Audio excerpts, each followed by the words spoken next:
Halo, nama saya Kurniawan Eko Susetyo. Pada saat ini saya sedang berada di Kyoto dan saya dipercaya oleh ARC sebagai direktur dari sebuah lembaga yayasan respon cepat. Pada saat ini saya ingin bisa bercerita tentang bagaimana pelayanan kami pada saat melayani pasien COVID-19. Awalnya, di awal tahun 2020, uh, saya sedang berada di Jepang. Dan pada saat itu, seorang staf khusus Presiden, Mas Billy Membrasar, telepon saya untuk bisa membantu beliau bagaimana kita menolong kondisi Indonesia ini yang sedang pandemi COVID-19. Dan tidak lama kemudian saya berkontak dengan BNPB. Waktu itu kepala BNPB adalah Letnan Jenderal Doni Monardo. Lalu kami berkantor di BNPB selama hampir 1 bulan di sana untuk membantu strategi secara nasional agar penyebaran COVID-19 tidak menyebar begitu besar.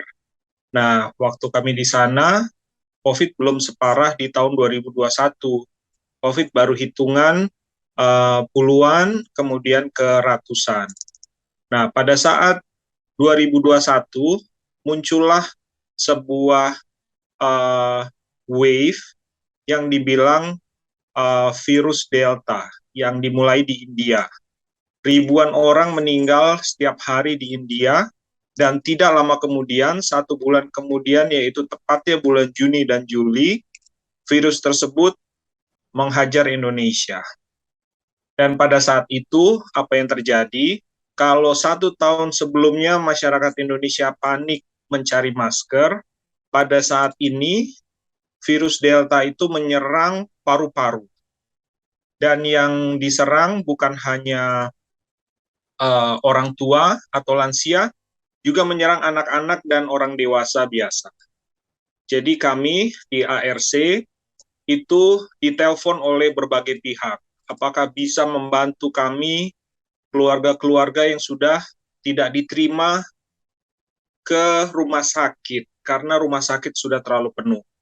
Pada saat yang bersamaan dengan pimpinan Tuhan, kami mengkontak beberapa supplier, vendor-vendor dari oksigen, dan kami mendapat pasokan tabung oksigen yang lumayan. Tidak banyak, tapi lumayan. Pada saat itu hanya 62 tabung yang berwarna hitam, tabung kosong yang besar sekali, yang beratnya 80 kilo itu. Dan puji Tuhan waktu itu hanya dengan berbekal tekad dan semangat, kami membantu pasien-pasien COVID yang terkena Delta, yang terutama yang di rumah-rumah. Banyak sekali yang kita bantu, lebih dari 60 orang pada saat bersamaan, tetapi juga pada saat tersebut beberapa pasien kami meninggal dunia juga karena mereka tidak tersuplai oksigen.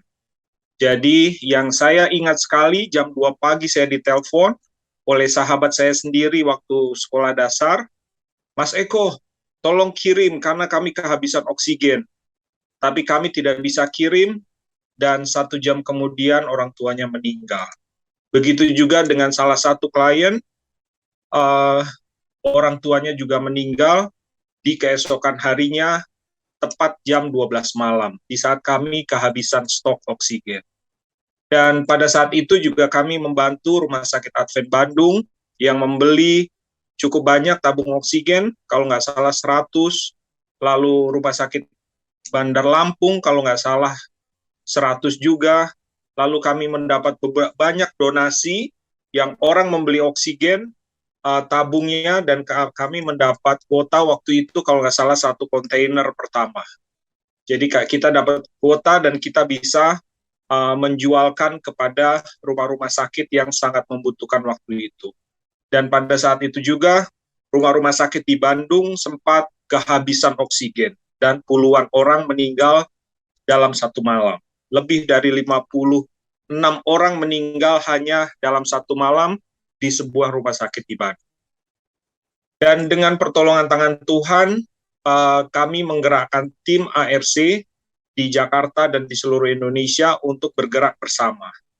Dan salah satu tim kami, yaitu Kak Max, itu sudah tua, dia sudah 67 tahun, dia mantan survivor dari stroke, tapi dia bisa mengangkat tabung-tabung itu ke Wisma Atlet, di saat Wisma Atlet kehabisan oksigen. Juga dengan teman-teman kami di ARC, yang mereka sebenarnya bukan siapa-siapa, tetapi kami digunakan oleh tangan Tuhan untuk membantu orang-orang yang pada saat itu sangat membutuhkan oksigen.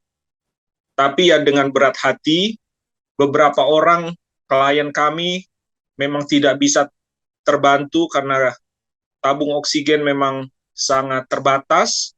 Jadi memang beberapa klien kami memang meninggal. Tetapi puji Tuhan, ratusan orang yang kita tolong, ratusan orang yang kita bantu, hanya dengan mobil tua dari Kakak Max, kita angkat tabung-tabung tersebut, sebagian kita angkut pakai mobil ambulan dari Conference DKI Jakarta, kita bisa mengangkat sampai jam 1 pagi biasanya. Kita start jam 6 pagi, selesai jam 12 malam, jam 1 pagi kita baru pulang untuk istirahat.